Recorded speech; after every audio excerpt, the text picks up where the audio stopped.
Magbabago na talaga ako. Last na to. Sa New Year, hindi na talaga ako magiinom. Ako rin. Hindi ako nakakapag-ipon sa lakas natin uminom eh. Buntis pa si Mrs.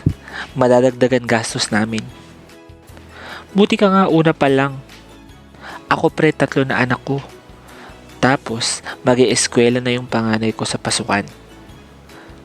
Kaya itong bote na to, huli na natin to pre.